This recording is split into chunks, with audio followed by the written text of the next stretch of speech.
friends, welcome back. तो friends अभी का वीडियो है How UPI's bold business strategy will kill Visa and MasterCard. UPI credit linking explained. ये हमने एक वीडियो इसी टॉपिक पे पहले की भी थी जिसमें बता रहे थे कि कैसे कंपटीशन आएगा वीजा और मास्टरकार्ड के अगेंस्ट। तो चलो वीडियो शुरू करते हैं। वीडियो शुरू करने से पहले अगर आप चैनल पर नए हो और आपने अभी तक सब्सक्राइब नहीं किया है तो जल्दी से पहले सब्सक्राइब के बटन बेल आइकन को क्लिक कर लो ताकि आपको हमारे सारे न्यू वीडियोस को नोटिफिकेशन मिल जाए जैसे हम अपलोड करें। अगर आपको वीडियो पसंद आता है प्लीज लाइक एंड शेयर। चलिए शुरू करते हैं। The use of UPI, the Reserve Bank has proposed to allow the linking of credit cards to the UPI platform. The RBI said this facility will be enabled on RuPay credit. The RuPay credit cards will be linked to the UPI platform. This will provide additional convenience to the users and enhance the scope of digital payments. RBI has given a major push to the digitization agenda by announcing a series of measures that are going to further boost digital adoption, and the big one is linking UPI with credit cards. UPI has become the most inclusive mode of payment in India with over 26 crore unique users and 5 crore merchants on the platform. Hi everybody! On 8th of June 2022, the Reserve Bank of India officially allowed the users to link their credit cards to all UPI platforms, which means within some days, if you own a RuPay credit card and a mobile phone, you could make your credit card transactions through a UPI app without using your credit card at all. And as soon as this announcement happened, it became such a sensation that every single news channel, every single newspaper started lauding the NPCI about how revolutionary this move is. And this move is so big that on one hand it could redefine the entire credit market of India. On the other side, it is a big threat to even giant companies like Visa and MasterCard. The question is, why is the credit card linking to the UPI system such a revolution for the people of India? How will it change the lives of ordinary people like you, me, and thousands of small businesses all across the country? And most importantly, why is it yet another lethal threat to giant companies like Visa and MasterCard? To understand this, we first have to understand how the card payment ecosystem operates in the first place. Now people, I had already explained this flowchart in the RuPay episode about 3 months back. So if you remember this complex flowchart, then please skip to this timestamp. And for those who don't, here's a very simple explanation about how does your credit card system work in the first place. Let's say I have an HDFC Visa card with 1 lakh rupees of credit limit and Alan Polly is a clothing merchant with her account in ICICI. This makes HDFC the issuing bank and ICICI the acquiring bank. And this is how the transaction between us gets executed in the backend. When I enter my HDFC card details to make a 10,000 rupees payment, the website captures my card information and transmits it to the merchant's payment gateway, which is Razorpay. Here, the value add of Razorpay is that it will help the merchants receive payments from different sources like credit card, debit card, and UPI. And since I'm making a credit card transaction, Razorpay will collect my card information and the transaction amount and passes it on to the merchant's bank, which in this case is ICICI. From then onwards, ICICI will capture the transaction and forward the information to my credit card network, which is Visa. This is where Visa routes the transaction to my bank, which is HDFC, and requests for an approval. So basically, Visa is asking HDFC system whether I have enough funds and what is the status of my account. So let's say my card is blocked, then this transaction will be declined. If I do not have enough credit limit, then again, this transaction will be declined. Similarly, if it's a debit card and I do not have enough balance, then this transaction will be declined. And if everything is alright and if I have the required credit limit to carry out the transaction, then this transaction is authorized. This approval process is known as authorization. After that, HDFC sends the response back to Visa, wherein HDFC says everything is perfect and assigns and transmits an authorization code along with its response. And this way, 10,000 rupees is put on hold from my HDFC account. Then, Visa sends this approval to the merchant's payment processor, which is Razorpay, who in turn sends the approval to the acquiring bank, that is ICICI. ICICI then routes the approval code to the merchant's terminal, and depending on the merchant or the transaction type, the merchant's terminal prints a receipt for the customer to sign. So if it's a website, you will see a digital receipt. If it's a swipe machine, you will get a receipt printed. This is how the transaction is processed. Now we come to the business part of the process. To carry out this transaction, the issuing bank or the customer's bank and the credit card network charge their fees together, which accounts for 3%, which is 300 rupees. And this percentage could range anywhere between 1 to 3%. In this case, considering 3% fees on 10,000 rupees, Merchant 300 को rupees is not the deducted and 9,700 rupees is customer. transferred to the merchant's account. And this transaction fee is known as MDR or Merchant Discount Rate. Apart from that, Razorpay will levy a charge of 0.5%, which will eventually give the merchant 9,650 rupees. This is how the payment ecosystem works together to process our transactions. It's just that for debit cards, there are two simple differences. Instead of credit limit, the amount gets deducted directly from your bank account. So the repayment process is eliminated.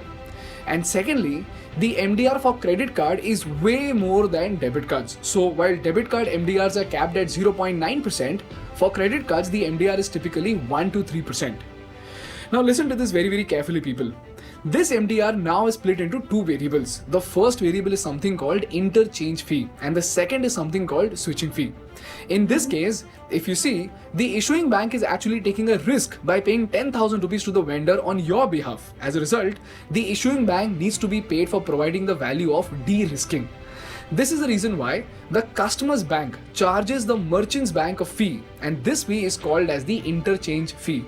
Secondly, to carry out this transaction, Visa is also spending an exorbitant amount of money to maintain this humongous infrastructure to make sure that this payment is carried out without any hassles. So, Visa also charges a fee to the customer's bank because it is enabling its customers to make a transaction. This fee is called as the switching fee. So MDR is not some random deduction, but a very important payment made for an important value adding processes that are carried out by the customer's bank and the card network, which in this case is Visa. And both these fees are deducted from the merchant's revenue as merchant discount rate. And this is where, ladies and gentlemen, the major concern of the financial players of India comes in. The discussion around the MDR or the merchant discount rate is heating up again with the finance minister having announced last month that the merchant discount rate will not be applicable for UPI as well as RuPay related transactions. Those modes which are getting notified will not have charges under the MDR being levied on them. Having a zero MDR charge was a long-standing demand of the Payment Council of India. Now, if you remember from our RuPay episode, the government of India boldly stated that there will be zero MDR for RuPay debit cards and UPI transactions. So if you pay 1,000 rupees from your RuPay debit card, the seller will receive 1,000 rupees without any deductions of MDR. And to compensate for the losses incurred by the banks, in 2021, the government put out 1,300 crores for a period of 1 year to compensate for all the losses incurred by the banks in this process. But now that UPI is going to be linked with credit cards, everybody is afraid that RBI might impose zero MDR for credit card transactions also. So the question over here is, this is such a great step, right? Merchants will be able to make money without any deductions and the customers will go more cashless. And if this is already being done for debit cards, what's wrong with doing it with credit cards? Well, ladies and gentlemen, there are three important reasons for that. Number one, when you make a debit card transaction, your bank does not take a risk by paying the shopkeeper on your behalf because the money is just being transferred from your account to the merchant's account. So the money already exists. But when it comes to zero MDR for credit cards, your bank takes a risk by paying your bill to the shopkeeper on your behalf with the hope that you would pay it back. But if RuPay credit cards start incurring zero MDR, then either the banks will not be rewarded for their credit risk or the government again has to pay a very hefty amount to compensate for their losses. Secondly, if RuPay incurs zero MDR and Visa and MasterCard incur 2.5% MDR, then automatically the shopkeepers will stop accepting Visa and MasterCard. So their market will collapse. And this is like nationalizing the card network market of India. And thirdly, this zero MDR is great for debit cards, but it could be a disaster for credit cards. The question is, why is that? Well, if you look at this chart, you will see that there were nearly 92 crore debit cards in India, while there were only 7.4 credit cards in India. But if you look at the value of payments made via debit cards and credit cards in the same month, you will see that while the value of debit card payments stands at 64,000 crores, during the same month, the value of payments from credit cards, which is 84 crore units lesser than debit cards, is still way ahead at 1.07 lakh crores. credit card Secondly, ज़्यादा use if you look करते at the हैं। average spending of a credit card user versus a debit card user, you will see that while an average debit card user spends 700 rupees per card per month, an average credit card user spends 14,500 rupees per month per card. And this tells you very clearly that the people owning a credit card are way richer and earn a significant amount of income more as compared to a majority of debit card owners. And obviously, the places where credit card users and debit card users use their cards will also vary vastly. Now, mind you, I am not saying that debit card owners are poor. I am just saying that a major chunk of debit card owners have less spending capacity as compared to a major chunk of credit card owners. Therefore, when you say zero MDR for debit cards, it's a wonderful step towards financial inclusion, cashless economy, and digitalization because it's more likely to be used in villages, towns, and for small businesses. But if zero MDR is applied for credit cards, we could be ripping off a valuable source of income from MasterCard and Visa. And this money is mostly coming from the richer class of India and is also going to the rich businesses who do not mind paying an MDR. And if this is done, Visa and MasterCard will have no incentive whatsoever to operate in India. And soon enough, if they quit India, two things will happen. Number one, the government will have to take the entire load of compensating for the losses incurred by the banks, which is going to be enormous.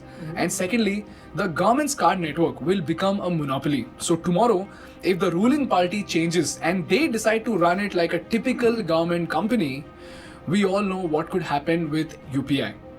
This is the reason why people are hoping that either the government imposes MDR as usual or imposes zero MDR for a limited amount of transaction like 1000 rupees or less so that the lower economic strata can benefit without killing the income of Visa and MasterCard, which are making money from mostly premium customers.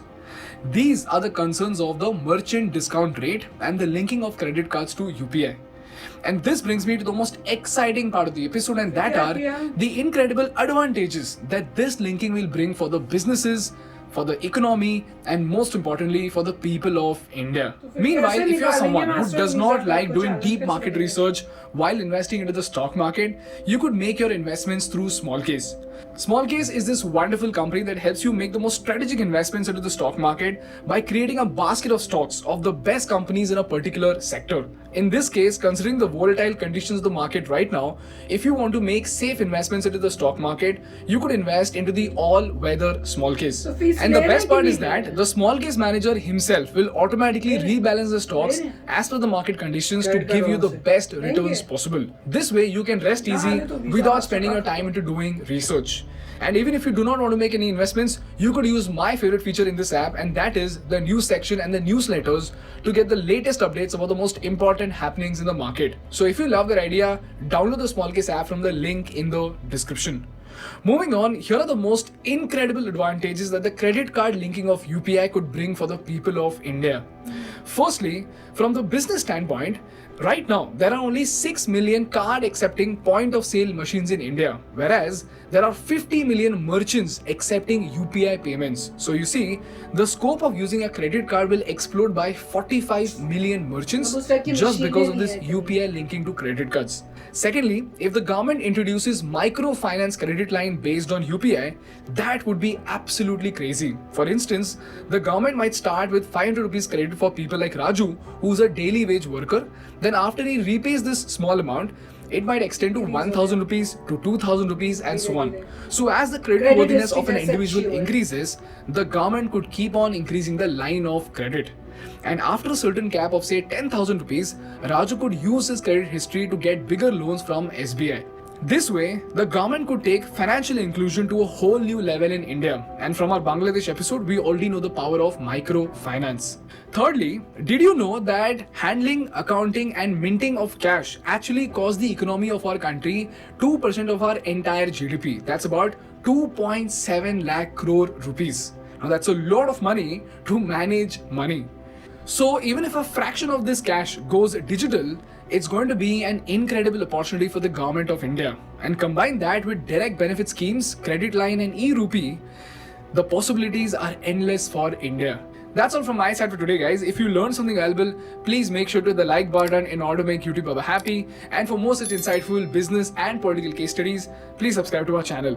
Thank you so much for watching. I will see you in the next one. Bye bye. तो friends amazing steps लिए हैं.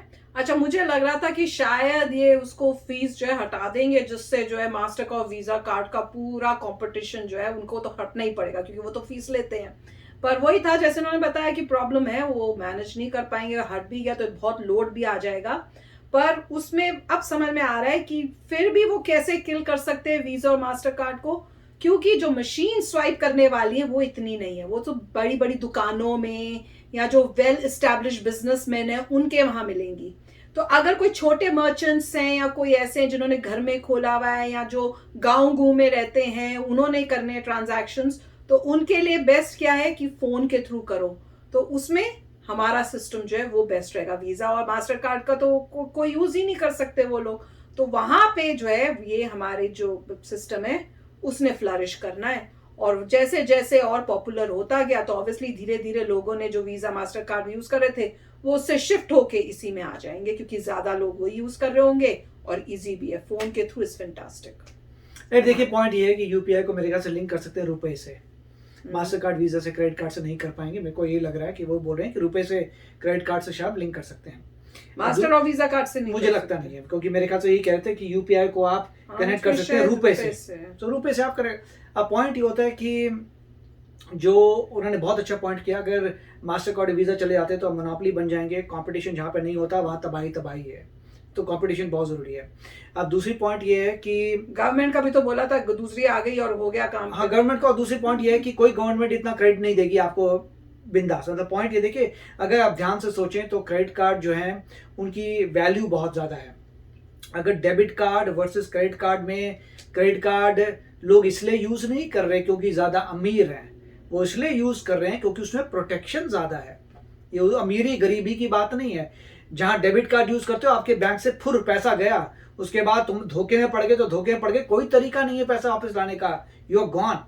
मगर credit card में जाते हो तो तुम्हारे bank से नहीं जा रहा भैया, तुम्हें तो बिल पे करना है. तो जहां जिसको देना देते रहो, जब बिल पे करना होगा तब मैं देखूंगा. अगर मुझे घपला दिखा तो बोलूंगा मैं बिल नहीं पे करता, तो घपला भैया. फिर क्रेडिट कार्ड कंपनी लड़ेगी उससे कि अरे तो फ्रॉड हो गया. तो इस प्रोटेक्शन की ही, और प्रोटेक्शन का पैसा कौन दे रहा है? मर्चेंट. मेरे को तो फिर भी नहीं देना पड़ रहा है. जो आप खरीद रहा है बंदा, वो तो एक दाना नहीं देता किसी को. वो तो कह रहा है जितने रुपए हैं उतने रुपए तो दे रहा हूं क्रेडिट कार्ड से, एंड ऑफ स्टोरी. बाद में बिल आएगा, बिल भर दूंगा मैं. मर्चेंट जो है तुम्हें फैसिलिटी दे रहा है. क्योंकि अगर मर्चेंट वाकई को घपला नहीं हो रहा, फ्रॉड नहीं हो रहा, तो ठीक है, तेरे को पैसा मिल जाएगा भाई, इवेंचुअली मैं बिल पे करता हूं. तो क्रेडिट कार्ड इसलिए ज्यादा पॉपुलर है क्योंकि सेफ है. डेबिट कार्ड इसलिए लोग यूज नहीं करते क्योंकि बैंक से एक बार पैसा गया तो गया, खत्म, वो कहानी. और यूपीआई में जहां पर भी है, यूपीआई में भी यही चक्कर है कि बैंक से, मतलब आपके बैंक से जा रहा है. अगर कोई फ्रॉड वगैरह होता ठीक है, फाइट कर सकते हैं, मगर आपके बैंक से तो गया. अब पता नहीं कब आता है, जब भी आएगा अगर कोई फ्रॉड हुआ है वापस. मगर अगर वो रुपए से कनेक्ट करते हैं, जो मेरा अजम्पशन है कि क्रेडिट कार्ड है, तो बेटर है. आपको बिल पे करना है रुपए का, तब तक आप कैच कर लें कि ये फ्रॉड हुआ है, आप लड़ाई झगड़ा कर सकते हैं. तो मेरे ख्याल से हर एक जो भी सर्विस कोई बंदा प्रोवाइड कर रहा है, मास्टर कार्ड, वीजा कार्ड, या जो भी क्रेडिट कार्ड कंपनी प्रोवाइड कर रही है, जबरदस्त रिस्क ले रही है. और जबरदस्त रिस्क ले रही है, उसका पैसा मांगती है किससे? मर्चेंट से, आपसे नहीं. तो अच्छा वीडियो था. यस फ्रेंड्स, बट इंडिया ने कमाल कर दिया भैया, there is no doubt about it.